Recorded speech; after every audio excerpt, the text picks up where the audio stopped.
Hello everyone.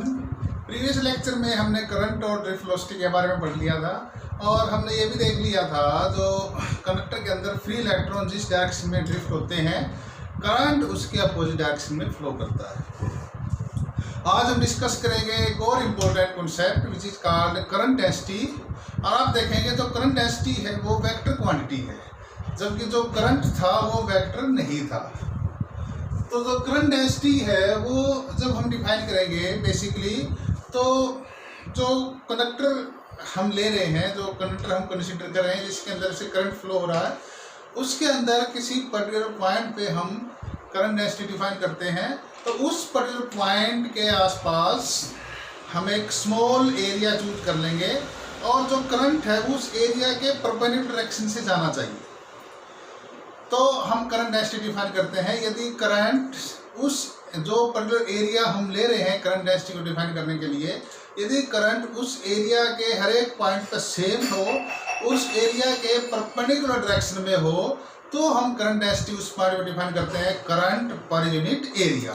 तो इसकी definition मैंने लिख दी है, आप नोट कर लीजिए।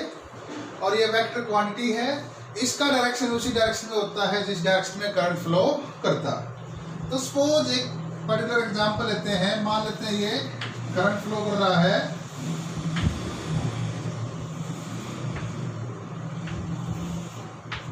किसी कंडक्टर से, करंट फ्लो कर रहा है और ये करंट फ्लो कर रहा है सपोज आई। तो ये पर्टिकुलर पॉइंट ले लेता हूँ मैं पी पॉइंट, और इस पी पॉइंट पे मैं करंट डेंसिटी डिफाइन करता हूँ। तो इस पी पॉइंट को लेके सबसे पहले तो मैं एक एरिया चूज करता हूँ, स्मॉल एरिया।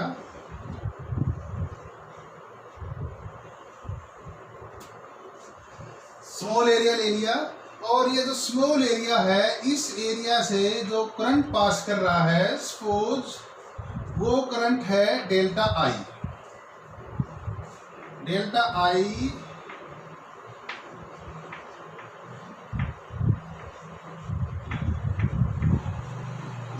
करंट पास कर रहा है, और जो एरिया वेक्टर है वो भी उसी डायरेक्शन में है जिस डायरेक्शन में करंट है।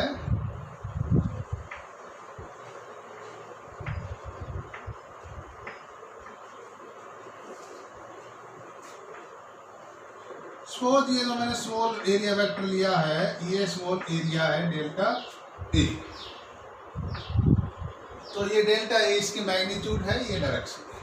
तो यहाँ पे मैं करंट डेंसिटी को क्या ले सकता हूँ? Current density is defined as J equal to, ये जो करंट पास कर रहा है डेल्टा आई, ये स्मॉल एरिया डेल्टा ए से है, तो करंट डेंसिटी है current flowing through a unit area. तो डेल्टा ए से करंट कितना है? Delta I. तो यूनिट एरिया से कितना होगा? Delta I by delta A. तो ये जो हमने करंट डेंसिटी निकाली है, सपोज इसको मैं कहता हूँ ये एवरेज करंट डेंसिटी।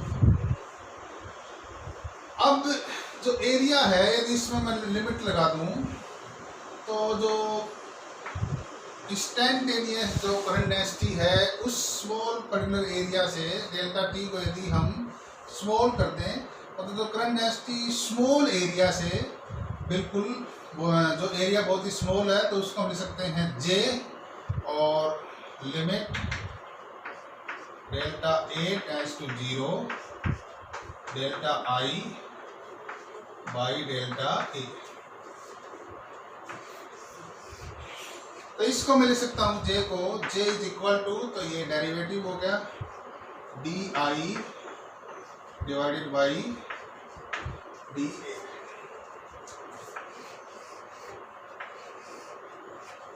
ये मान लेते हैं इक्वेशन 2 और ये मान लेते हैं इक्वेशन नंबर 1। तो ये जो एवरेज करंट डेंसिटी थी डेल्टा एरिया से वो, और ये करंट डेंसिटी है स्मॉल एरिया से उसी पर्टिकुलर पॉइंट पे एक्यूरेटली हमने डिफाइन की। अब हम सपोज सिचुएशन ऐसी हो कि जो एरिया हमने लिया है उस पूरे एरिया से करंट सेम हो। मान लो मैं ये एरिया ले, ये, और मान लिया ये एरिया कितना है ए, और इस पूरे एरिया से करंट कितना पास कर रहा है आई। तो इस केस में यदि पूरे एरिया के हर एक पॉइंट पे करंट सेम हो, टोटल करंट आई और एरिया कितना है ए, और जो एरिया वो करंट के परपेंडिकुलर डायरेक्शन में हो, यानी जो एरिया हमने लिया है उसकी जो सरफेस है उसके परपेंडिकुलर डायरेक्शन में करंट जा रहा हो, तो उस केस में आप ले सकते हैं if I is constant then J is equal to I by A।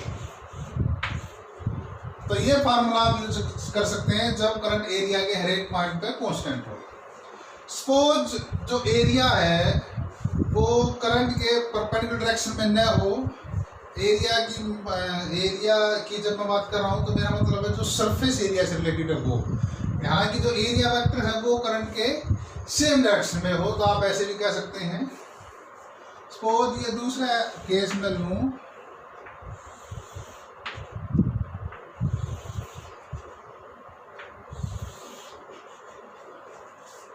और इस सिचुएशन में जिस एरिया की हम बात कर रहे हैं, सपोज ये पी पॉइंट है और ये पर्टिकुलर एरिया है, इस एरिया से जो करंट पास कर रहा है वो मान लेता हूँ डी आई, जो स्मॉल करंट इस एरिया से पास कर रहा है, ये मैंने बड़ा दिखाया, एरिया स्मॉल है, और जो स्मॉल एरिया वेक्टर है वो इस डायरेक्शन में हम ले सकते हैं डी ए, और जो जो डी आई, जो स्मॉल करंट जिसकी हम बात कर रहे हैं, जो इस पर्टिकुलर एरिया से पास कर रहा है, जो इस एंगल पे रखा है, और ये एंगल कितना है थीटा। तो जो स्मॉल करंट और जो एरिया वेक्टर है उसके बीच जो एंगल है वो कितना है थीटा। तो उस केस में हम क्या ले सकते हैं, इक्वेशन 2 से देखिए, डी आई, और आप लिख सकते हैं if I is not constant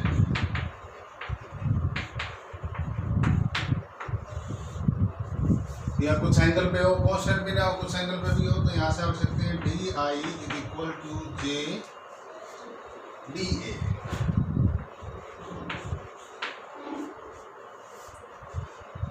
और ये जो डी ए है ये करंट के परपेंडिकुलर डायरेक्शन में होना चाहिए। तो आप देखिए ये जो डी ए है इसका कंपोनेंट जो करंट के परपेंडिकुलर डायरेक्शन में है, यदि हम ड्रा करें तो ये कंपोनेंट है, और ये कितना है डी ए कोस थीटा। तो आप लिख सकते हैं यहाँ पे डी ए की जगह D A cos theta, D A right D A cos theta.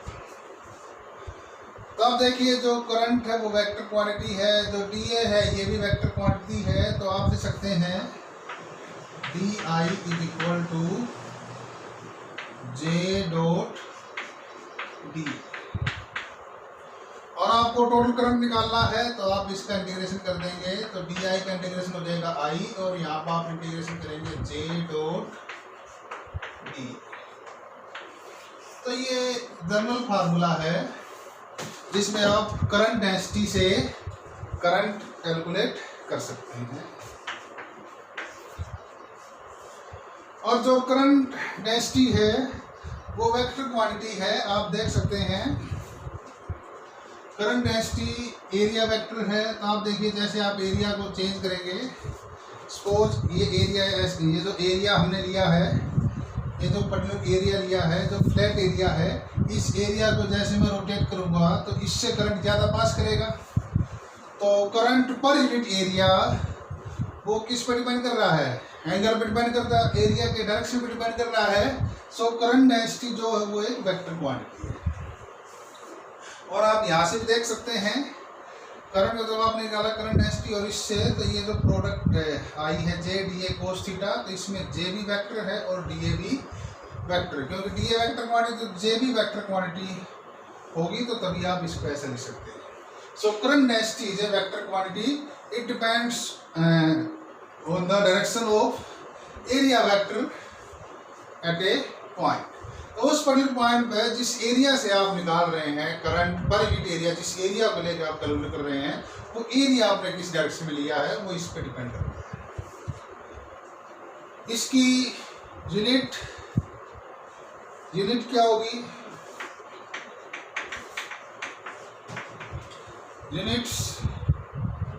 Units of J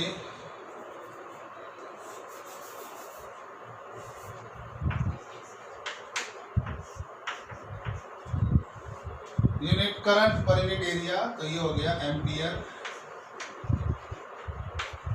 metre per metre square, ampere M minus. Dimensional formula में आप लिख सकते हैं A L minus.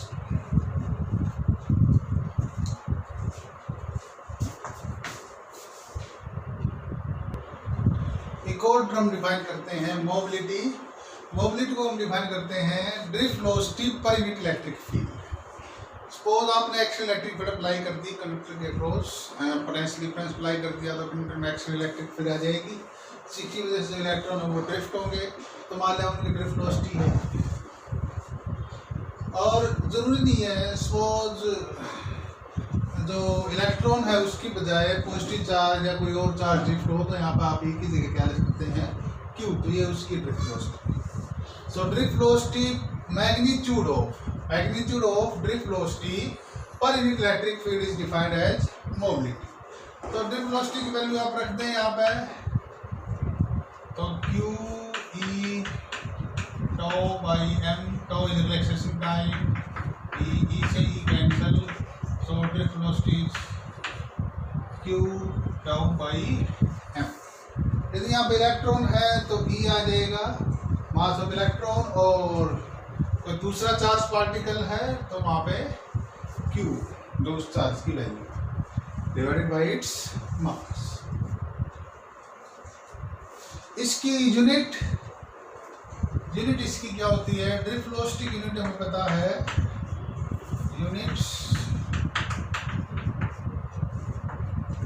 Drift velocity unit क्या है? Metre पर सेकेंड। और electric field की यूनिट क्या होती है? न्यूटन पर कूलम। तो आप ऐसे लिख सकते हैं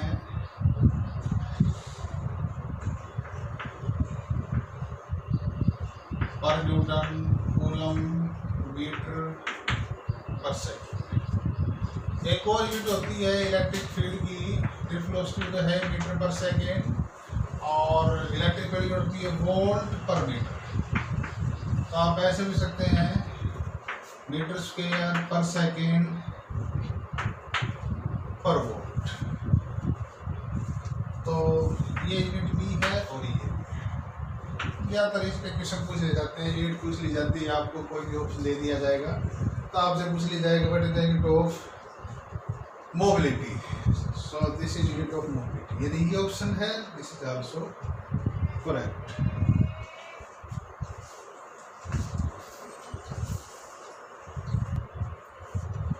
ओम्स लॉ को डिड्यूस करते हैं।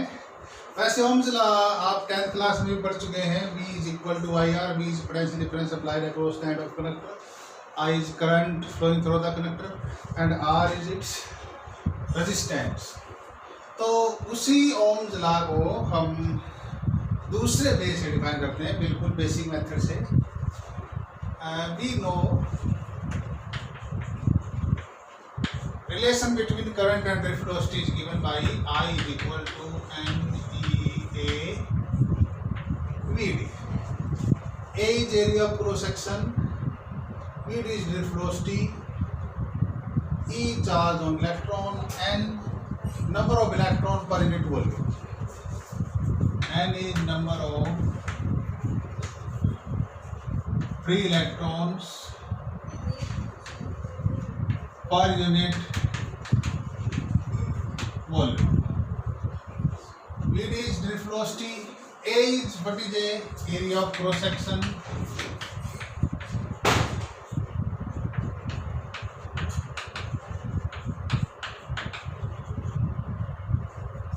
E charge on electron। तो तो आप चाहे तो ये डायग्राम बना सकते हैं। इसको जिस तरह का कनेक्टर है,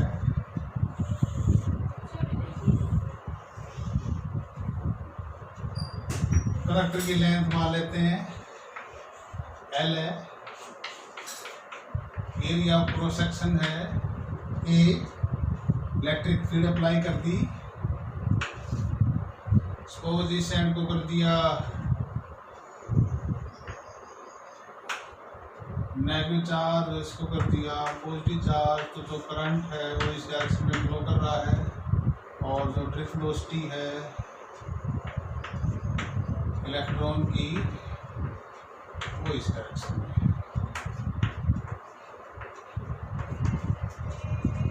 इलेक्ट्रॉन इस डायरेक्शन में ड्रिफ्ट हो रहे हैं। अभी ड्रिफ्ट वेलोसिटी के लिए हमने जो रिलेशन ड्राइव की थी वो क्या थी, Vd is equal to E tau divided by m। m क्या था, m is mass of electron, m is mass of electron. तो आप इस इक्वेशन की वैल्यू पुट कर सकते हैं, इक्वेशन 1 ये वेलोसिटी की मैग्नीट्यूड, इक्वेशन 2 के वैल्यू रखते हैं तो देखें क्या आएगी, n e into E square capital E tau divided by m, ए भी है ए, तो ये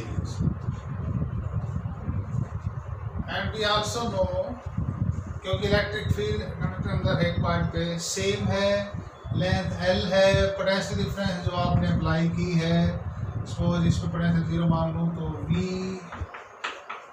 potential difference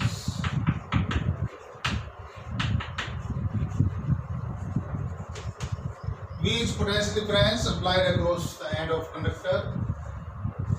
So we can write, first unit में हमने देखा था इलेक्ट्रिक फील्ड और पोटेंशियल के बीच में रिलेशन थी E is equal to V by L। तो E की जगह आप ये वैल्यू पुट कर दें, I किसके इक्वल आ जाएगा, n E स्क्वायर, E की जगह रख दें V बाई L टाउ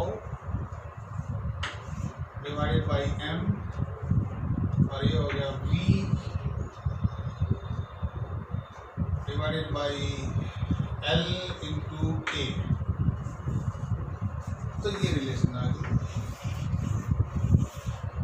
अब इस रिलेशन से आप देखिए V बाई I अलग करिए, V बाई I को उस तरफ ले जाओ तो V बाई I, बाकी सारे टर्म इस साइड ले आए, इसको मैं इधर लिख रहा हूँ M इंटू L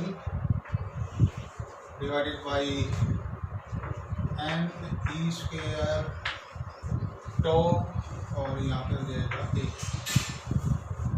अब आप देखिए m मास ऑफ इलेक्ट्रॉन जो कि कांस्टेंट है, n number of free electron per unit volume also constant, E charge electron constant, tau relaxation time. यदि टेम्परेचर कांस्टेंट रहे, एक्चुअल कंडीशन सेम रहे, तो T tau is also constant. And we define V by I, V by I किसके equal था, R के, तो आप यहाँ से लिख सकते हैं R is equal to M n E square tau, और ये है L बाई A।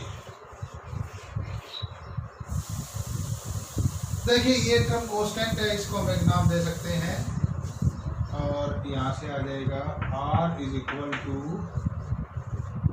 रो, इसको हमने क्या लिया rho L by A। V by I is equal to R, where R is what is R? R is resistance, R is resistance of the conductor, and rho रो को हम define करते हैं resistivity. It is also called specific resistance. तो यहाँ से आप देखिए जो रेजिस्टेंस है कंडक्टर की, क्या वो लेंथ पे डिपेंड करती है? Yes, it is directly proportional to length. क्या एरिया ऑफ क्रॉस सेक्शन में डिपेंड करती है resistance? Yes, it is inversely proportional to area of cross section. तो आप देखिए, आप L को चेंज करेंगे तो रेजिस्टेंस चेंज होगी, A को चेंज करेंगे तो रेजिस्टेंस चेंज होगी। आइए बात करते हैं रेजिस्टिविटी की। रेजिस्टिविटी में देखिए मास ऑफ इलेक्ट्रॉन जो कि चेंज नहीं हो सकता, नंबर ऑफ फ्री इलेक्ट्रॉन वो भी उतने हैं क्योंकि कंडक्टर हमने चेंज नहीं किया, ई चार्ज ऑन इलेक्ट्रॉन ये भी सेम है, और टाउ यदि आपने टेम्परेचर कांस्टेंट रखा है तो ये भी क्या रहेगा? Same. So this resistivity is independent of length and area of cross section। तो आप देख सकते हैं R depends on length, directly proportional to length, inversely proportional to area of cross section। Resistivity is independent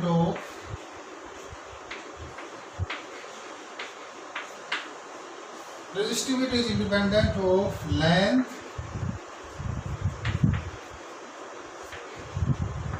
and area of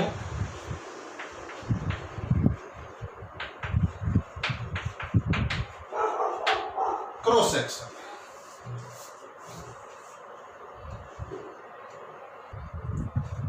Let us discuss microscopic form of Ohm's law। तो आइए देखिए, पहले इस इक्वेशन से लेते हैं। इसमें वीडी की ड्रिफ्ट वेलोसिटी की वैल्यू रखती है तो ये एक्सप्रेशन आ गई। तो आप देखिए इसमें I/A उस तरफ ले जाओ फ्रॉम इक्वेशन 2। यहाँ पे एक लाइन खींच देते हैं।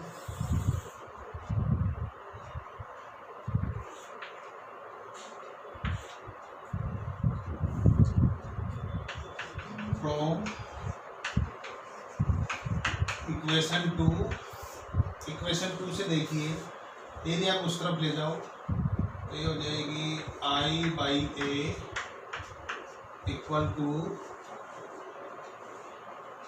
N E square tau divided by M into E। What is I/A? I/A हमने अभी डिस्कस किया था इसी लेक्चर में, current density. I/A is called current density.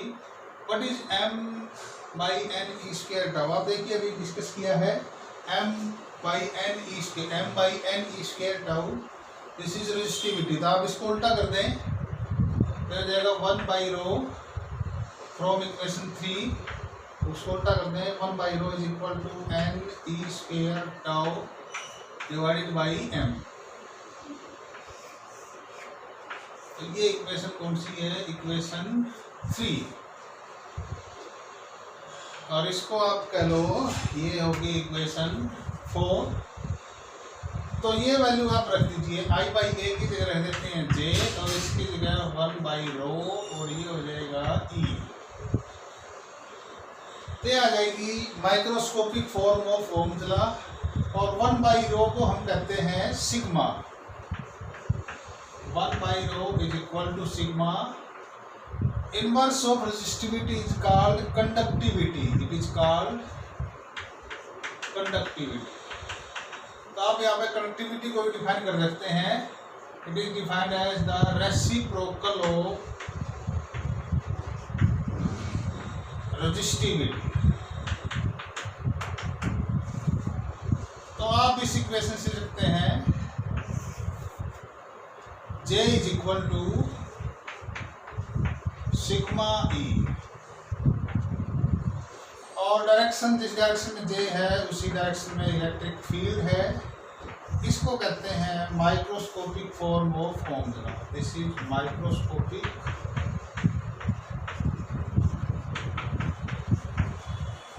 Form of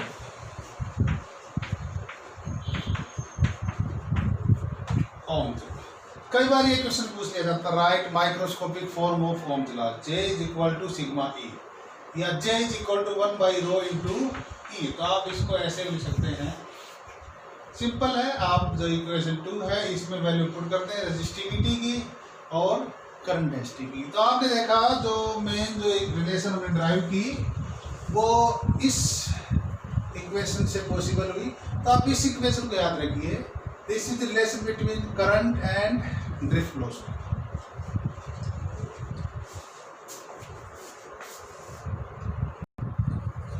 आइए अब डिस्कस करते हैं variation of resistance and resistivity with temperature. हमने देख लिया है रेजिस्टेंस के लिए रिलेशन हमने देखी थी, R is equal to rho L by A. Rho is resistivity is M by N E square tau, rho M by N E square tau. तो टेम्परेचर का इफेक्ट देखते हैं, जैसे जैसे टेम्परेचर इंक्रीज होगा तो हम देखें जैसे जैसे टेम्परेचर इंक्रीज होगा तो L और यानी जो लेंथ और एरिया कंडक्टर का वो भी चेंज होंगे।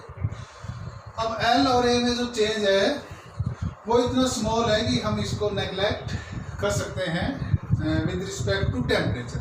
जैसे जैसे टेम्परेचर चेंज होगा L और A में जो चेंज आएगा उसको हम नेग्लेक्ट कर सकते हैं।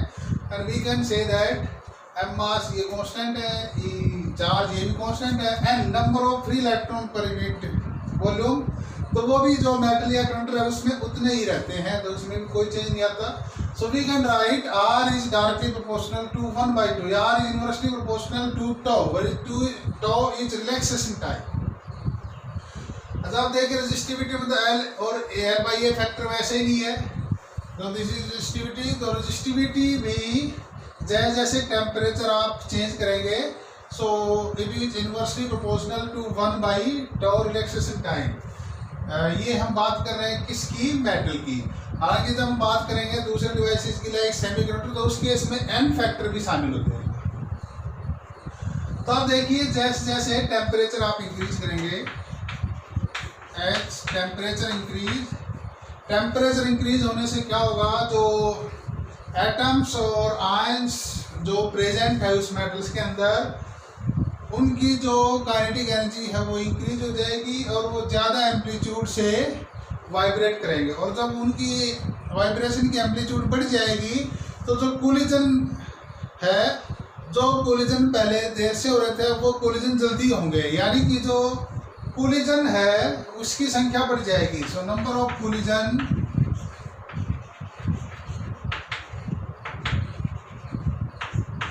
इंक्रीजेज, और जो नंबर ऑफ कोलिजन इंक्रीज होंगे तो जो एवरेज रिलैक्सेशन टाइम है tau it will decrease.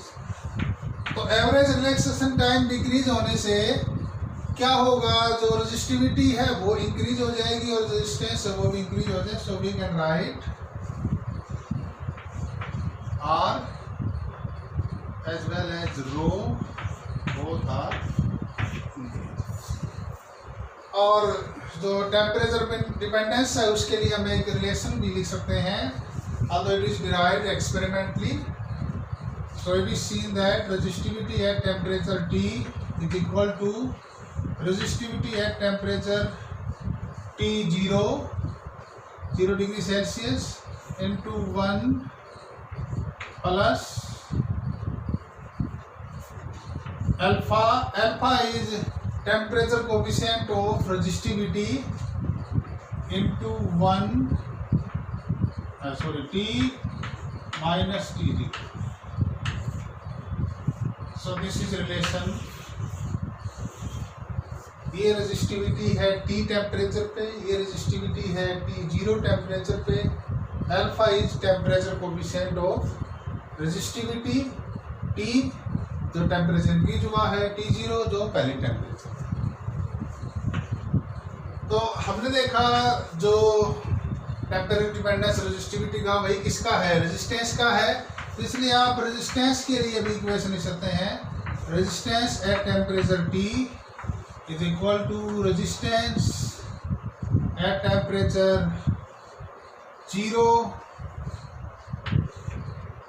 to 1 plus where alpha is this alpha is temperature coefficient of resistance, this is temperature coefficient of resistivity। तो आप चाहो तो इनको अलग अलग भी कर सकते हैं, यहाँ पे डैश लिख सकते हैं इंटू T माइनस T0। तो ये रिलेशन रेजिस्टेंस के लिए है और ये रिलेशन किसके लिए है, रेजिस्टिविटी के लिए है। तो कई बार क्वेश्चन आ जाते हैं, इन पे न्यूमेरिकल क्वेश्चन पूछ लिए जाते हैं, तो आप जो वैल्यू है उनको सिंपल पुट कर दें, इसमें कोई खास बात नहीं है। और जो भी क्वेश्चन में पूछा गया है, टेम्परेचर पूछा जा सकता है, अल्फा पूछा जा सकता है, बटैश पूछा जा सकता है, रेजिस्टेंस टी टेम्परेचर पे पूछी जा सकती है, T0 टेम्परेचर पे रेजिस्टेंस दे सकता है, तो आप इसको आसानी से कैलकुलेट कर सकते हैं।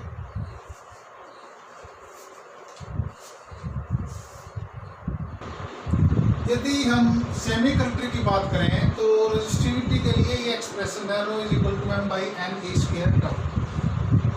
m मास, अब इलेक्ट्रॉन का कांस्टेंट है, चार्ज इलेक्ट्रॉन जो कांस्टेंट है, तो हम सकते हैं rho is proportional to 1 by n into tau. अब देखिए जो टाउ रिलैक्सेशन टाइम है, जैसे टेम्परेचर इंक्रीज होगा, एज टेम्परेचर इंक्रीज, तो टेम्परेचर इंक्रीज होने से number of collision per second increase होंगे, और number of collision per second increase होंगे तो जो एवरेज रिलैक्सेशन टाइम है, यानी कि जो टाउ है वो डिक्रीज होगा। आप लिख सकते हैं कोलिजन पर सेकंड इंक्रीजेज, और कोलिजन पर सेकंड इंक्रीज होंगे तो जो एवरेज रिलैक्सेशन टाइम है टाउ विल डिक्रीज। तो एवरेज रिलैक्सेशन टाइम के डिक्रीज होने से जो रेजिस्टिविटी वो इंक्रीज होगी, लेकिन जो number of free electron per unit volume है, तो ये जो प्रॉपर्टी है सेमीकंडक्टर की, जो इनको मेटल से अलग करती है, कंडक्टर से अलग करती है, तो number of free electron per unit volume जैसे जैसे टेम्परेचर इंक्रीज होगा, तो सेमीकंडक्टर में जो वैलेंस बैंड और कनेक्शन बैंड होता है उसके बीच में एनर्जी गैप काफ़ी कम होता है। तो टेम्परेचर इंक्रीज होने से कुछ इलेक्ट्रॉन वैलेंस बैंड से जंप करके कनेक्शन बैंड में चले जाते हैं, जिससे जो कंडक्टिविटी है वो इंक्रीज हो जाती है। तो टेम्परेचर इंक्रीज होने से नंबर ऑफ इलेक्ट्रॉन पर वॉल्यूम इंक्रीज कर, तो ये रेजिस्टिविटी को घटाएगा और ये रेजिस्टिविटी को बढ़ाएगा। तो इफेक्ट देखते हैं किसका ज़्यादा है, जो ये फैक्टर है, दिस फैक्टर विल डोमिनेट, तो ये फैक्टर डोमिनेट करता है। तो ओवरऑल इफेक्ट क्या होता है, जो रेजिस्टिविटी है वो टेम्परेचर इंक्रीज होने से इंक्रीज जाती है। तो आप इस देखिए इस तरह का ग्राफ होगा। रही बात इंसुलेटर की, तो इंसुलेटर के केस में भी जैसे जैसे आप टेम्परेचर डिक्रीज करते जाएंगे तो टेम्परेचर डिक्रीज होने से जो रेजिस्टिविटी वो इंक्रीज हो जाएगी। और इसमें भी फ्री इलेक्ट्रॉन्स तो होते हैं इंसुलेटर में। हाँ, जैसे जैसे टेम्परेचर इंक्रीज होता है, टेम्परेचर इंक्रीज होने से कुछ इलेक्ट्रॉन वैलेंस से कनेक्शन बैंड में चले जाते हैं, तो इनका जो इफेक्ट है वो अप्रोक्सीमेटली ऐसा ही होता है। ये कुछ हमने ग्राफ किए हैं, तो ये ग्राफ है सेमीकंडक्टर इंसुलेटर का, तो इस तरह से होगा।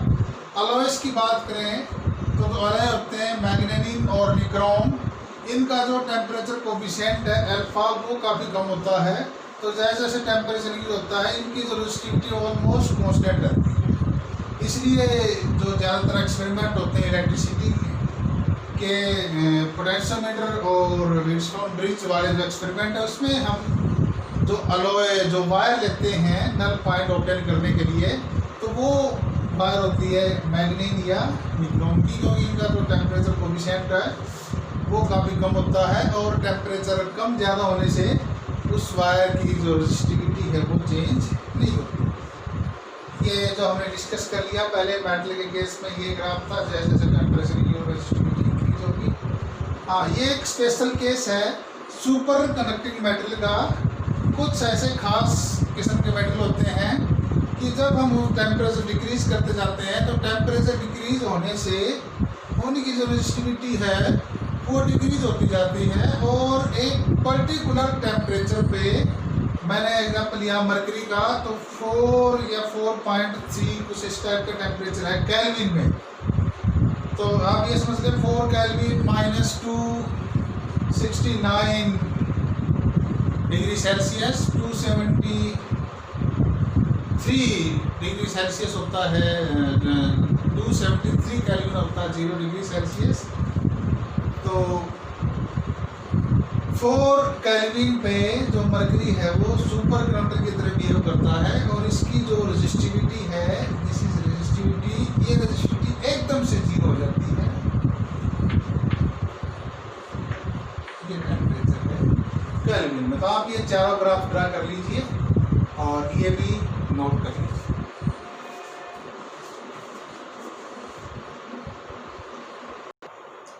नॉन ओमिक डिवाइस, बेसिकली जो ओम्स लॉ है वो फंडामेंटल लॉ नहीं है। कुछ कंडीशन में जो ओम्स लॉ है वो फेल हो जाता है। It does not valid under all condition. तो वो कौन कौन सी कंडीशन है? Failure of Ohm's law.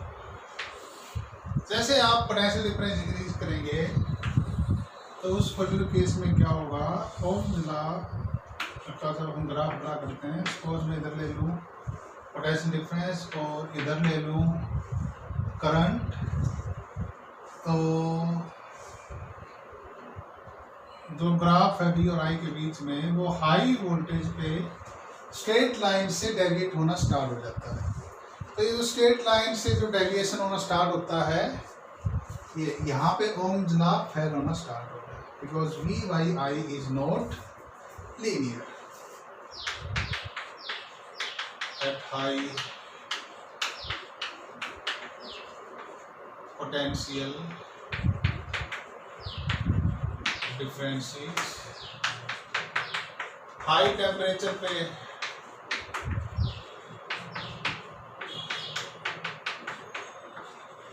Low temperature पे भी ओम्स लॉ वैलिड नहीं है। जैसे जैसे टेम्परेचर इंक्रीज होगा तो रेजिस्टिविटी वो चेंज होनी स्टार्ट हो जाएगी, हमने अभी देखा था। और लो टेम्परेचर पे हमने देखा था कुछ इस टाइप के मेटल होते हैं जिनकी रेजिस्टिविटी एकदम से जीरो हो जाती है। फॉर एग्जांपल हमने मर्करी का केस लिया था, तो वहाँ भी ओम्स लॉ वैलिड नहीं है। कुछ एग्जांपल देखते हैं। सेमीकंडक्टर में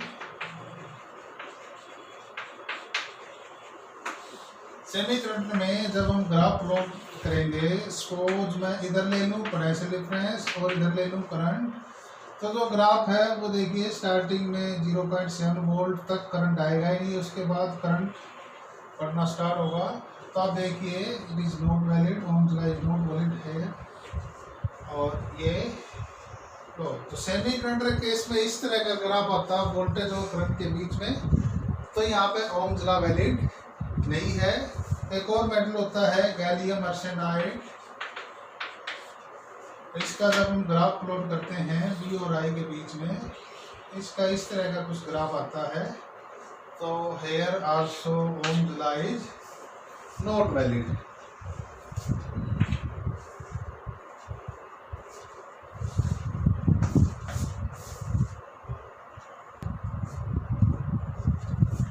So devices which do not obey Ohm's law, vacuum tube, आपको पता वैक्यूम ट्यूब जो ऑपरेट करती हैं तो टेम्परेचर काफ़ी ज़्यादा हो जाता है।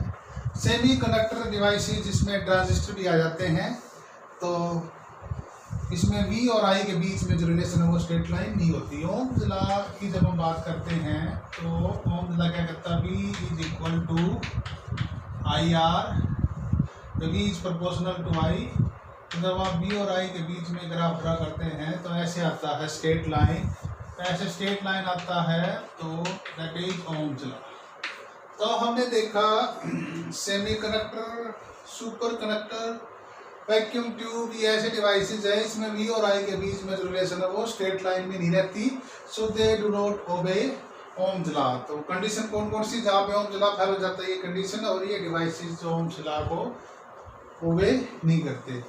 तो आज हमने डिस्कस किया बेसिकली ओम्स लॉ को हमने ड्राइव किया, और सबसे पहले तो हमने स्टार्ट किया था करंट डेंसिटी के बारे में हमने डिस्कस किया था, करंट डेंसिटी के कॉन्सेप्ट को समझा था। उसके बाद फिर हमने डिस्कस किया था microscopic form of Ohm's law, फिर हमने रेजिस्टिविटी और रेजिस्टेंस ड्राइव की थी, और फिर हमने जो टेम्परेचर उसका इसका इफेक्ट डिस्कस किया था, टेम्परेचर का इफेक्ट रेजिस्टिविटी और रेजिस्टेंस पे, और वहाँ पे एक्सपेरिमेंटली फार्मूले लिखे थे। फिर हमने डिस्कस किया था ओम्स लॉ को डिसओबे करने वाले डिवाइसेस। तो आप जो HC वर्मा की जो बुक है उसमें पहली 8-10 प्रॉब्लम काफ़ी अच्छी दे रखी है इन टॉपिक से रिलेटेड, तो आप वो कर सकते हैं। या फिर अभी इस वीडियो को आप पॉज करिए 2-3 सेकंड के लिए, आप जो प्रॉब्लम मैं अभी बोर्ड पे लिखूंगा तो आप वो प्रॉब्लम ट्राई कर सकते हैं। Thank you.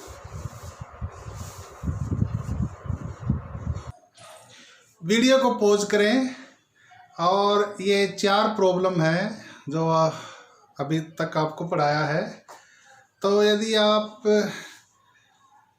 ने ठीक से समझा है तो आप ये प्रॉब्लम आसानी से कर सकते हैं। इनफैक्ट ये कॉन्सेप्चुअल क्वेश्चंस हैं और क्वेश्चन सॉल्व करने के बाद जो आंसर हैं वो आप मेरे YouTube चैनल पे भेज सकते हैं। Thank you.